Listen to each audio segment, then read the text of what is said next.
Welcome to Golfcast Quick Pour Between the Years. That status is a mirage. So think about it. The quote is, you don't become number one in the world by thinking about rankings. How great is that? So how many kids did I recruit were so daggone gung-ho about what their rating was? And again, to me, this is going back to the beauty of this is our first segment really answers all of these questions. But Chris, I'll go ahead and give it to you. And again, I love this status as a mirage. I think that was pretty clever. I think so. But go ahead, Chris. Yeah, it's interesting. I mean, there's so many ranking systems out there. Obviously, the PGA Tour and the FedEx Cup, but even down to the ranks of Junior Golf Scoreboard, right? I mean, they're ranking, and a true statement to that is a very, very small percentage of the ranked players on there are recruited. However, you do have the other number of people that might be 600 or 800 or whatever they are ranked, 1100, doesn't really matter. It's just a ranking, right? And it's based on tournaments you've played in, what events, what tours. So obviously if you're playing in more events, there may be a potential. There's different points for different events. So the ranking is just a number. It has nothing to do with you as a player, how well you're playing. There may be some scores thrown in there. However, if you play good golf and you win events and you do the work to allow yourself to win, those coaches will find you. I promise you. Yeah, that's great. Have you found with your players that they do have a really strong attention to those rankings? And have you found that you've needed to have conversations with some players? Yeah, it's a status thing. My number is right, and they know where everybody is. Yeah. But the reality is, I've seen a lot of players in the hundreds beat a lot of players in the under 25. Yeah, that's good. Well, I mean, they can get obsessed with it, certainly. And I will say that overall, I don't think it's inherently bad to care about something that's an outcome in the distant future that can happen. It could lead to some people putting more effort in, more discipline in their work, seeking out new opportunities to learn. Those are things that could happen with a long-term kind of goal. But as long as that is not, it doesn't come to the forefront, certainly, while you're practicing and learning, unless again, it's something that pops in that kind of gives you a little spark and then you let it go. I think the main thing is I think a lot of tour players are working on these kinds of things. I think they're working on these.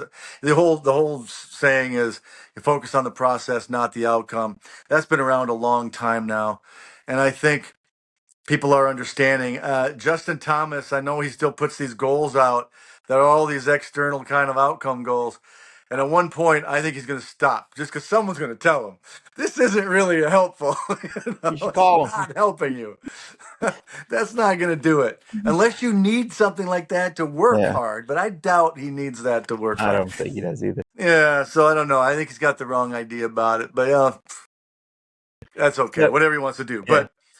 But I would say that a lot of times what happens is when they're chasing these kinds of things and they're putting too much focus on them, then it's so much easier to get those negative emotions going during competitive rounds. I mean, it's so quick to get frustrated, so quick to get angry, so quick to lose their patience, so quick to lose their presence.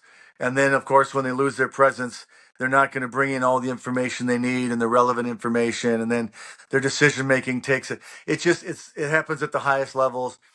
And they can get discouraged, disillusioned. They might start forcing things. They might start kicking nice lockers at nice golf clubs. Things like that might happen as well. So, Well, I have one for you, Mike. So, let's think of Bryson's comments. All right, after the first day, he shoots, I don't know, 79, or he's not, I can't, 70 something, way up there. and he was like, I just want to go home. Like, I just want to go home. He comes back and shoots like 16 under on the last 3 days, right? So I know collegiately when I used to recruit, like, the biggest joke on earth, I hate to say it, is the AJGA ranking system, right?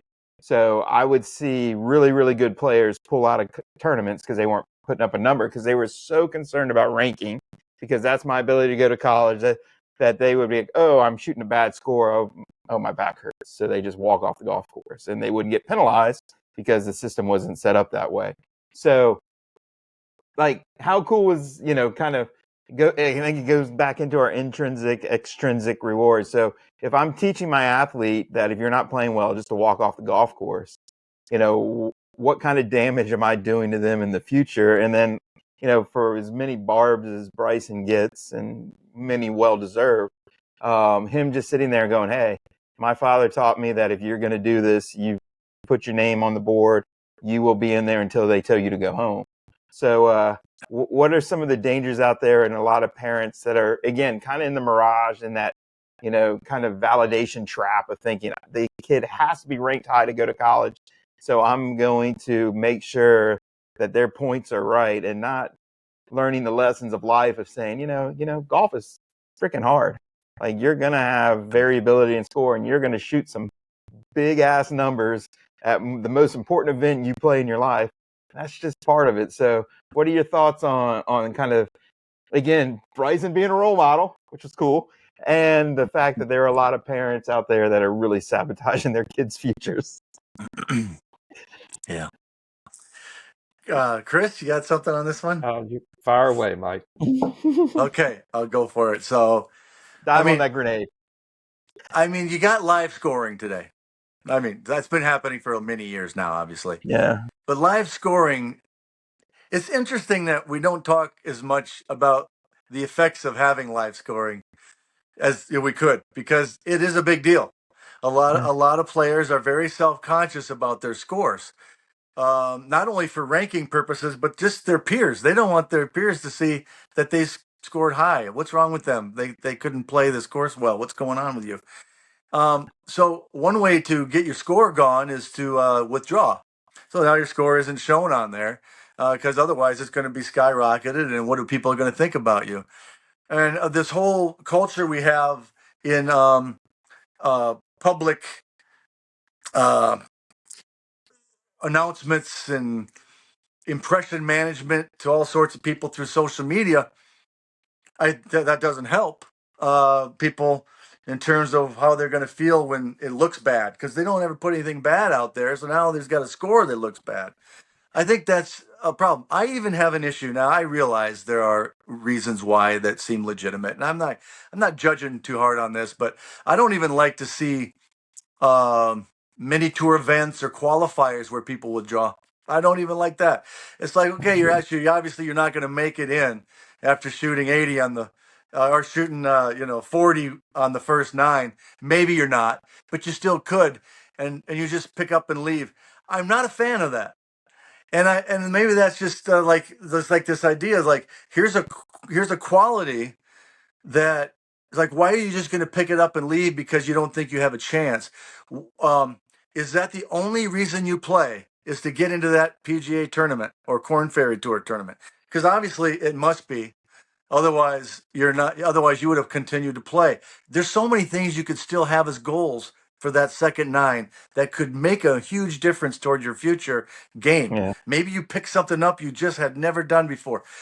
There's all sorts of good things. So I don't even like that. So I agree that I think finishing it's really a duty if you start, unless you're hurt and something really has happened.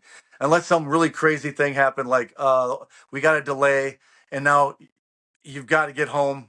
You're not going to spend the money on a hotel. Those are things like they're different. Understand the logistics sometimes of those situations, but no, I don't think. I think they don't do themselves any favors in terms of their character development or what could happen in that second 9. And I think if the parents are the ones who are pushing for that, that's giving a really bad message to that child. It's like your score is the only thing that matters, and maybe we shouldn't let anybody else see it either. Yeah, I don't like it. It's a lot out there. I try to help. Yeah, I try to help players. If coaches are going to be watching them during the recruiting process, I'm trying to help them reframe that. Say, here, you're in a situation that you want to play college. It is so good you got coaches watching you. That's exactly what you would want, That's right. rather than the other way around. That's a perfect scenario for you. No, It's like, it's great, have the coaches definitely see you. interesting out there. Yeah, you've seen it. You both have seen a ton. I know you have. It's excuse my French, it's a shit show out there. Yeah. I mean, I'll never forget. I was recruiting one of our players. God, this is a long time ago. Callie, who's now the University of Richmond's coach. I went and watched her play in Pennsylvania, and the two girls she was playing with were top 20s in the country. And one of them went like double start, and after about the fifth hole, kind of said, "I'm hurt," left. So Callie's like, "Okay," and she's playing with another girl. And about on hole 9, she's not playing well. She decides to leave too with another phantom injury. So literally, Callie was standing there on the 9th, going on the 10th tee box, and her threesome was over. So they had to find a marker for her real quick. And some guy just basically walked with her and counted her score. So she's playing as a single behind a threesome. Like every adversity, really for her, it was really unfair if you really think about it. Now she's waiting, 10 minutes a shot. I mean, so she is just under this weird. And that was the day I looked at her. I would put her on my team any day because she shot right around even par. Talked to the guy.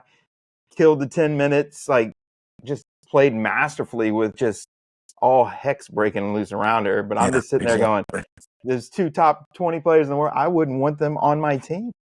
And then she was like, let's get after it. So, to me, it was just interesting to watch kind of that all kind of, you knew exactly what was happening. Like it was very obvious what was happening. I'm just sitting there shaking my head as a coach going, why would I want those 2 on my team? And why would I not want her?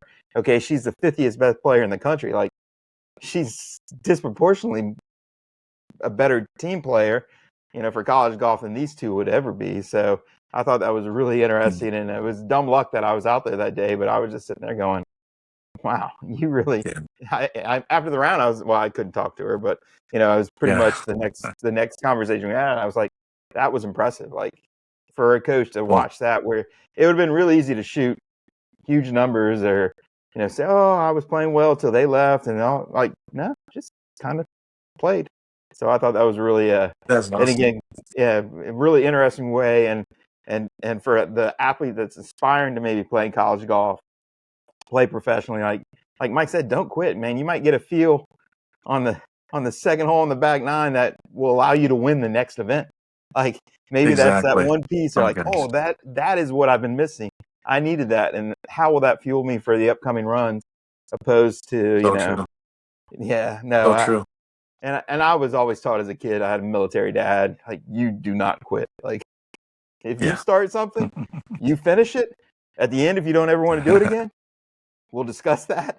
But more than that, you do not quit during the season. So I think when I was recruiting, that mindset was there as well. Like, I'd much rather go to war with her because I know she'll fight, where the other 2 would be like, yeah, I got better things to do today.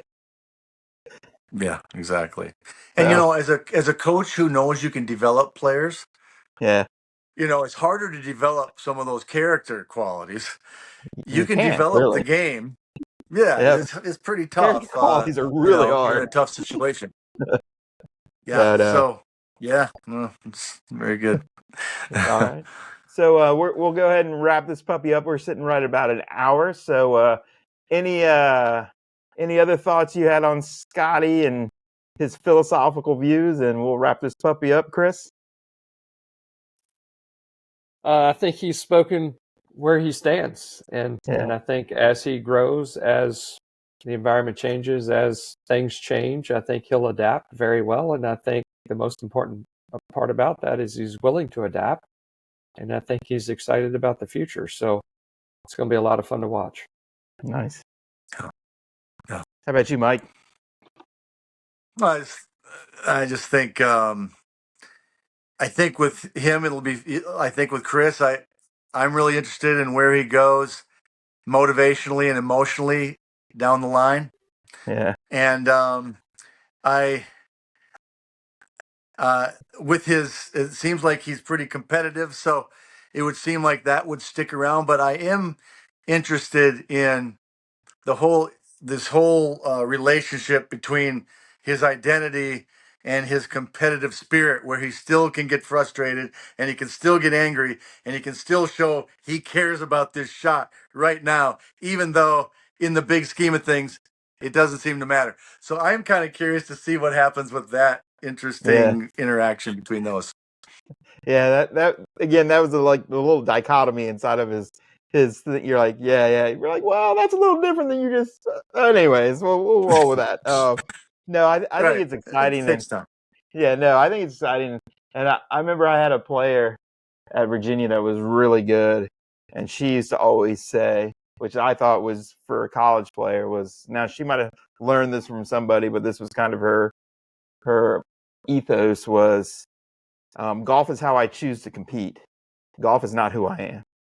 And I thought for, a 19-year-old female, really high-end golfer, like having that wherewithal to understand, like, I compete this way. Like, I want to go out and play and compete, and this is what I do. But again, when I get in the van to ride home, whether I shoot 64 or I shoot 84, it's not who I am. And she's as bubbly and happy in the car.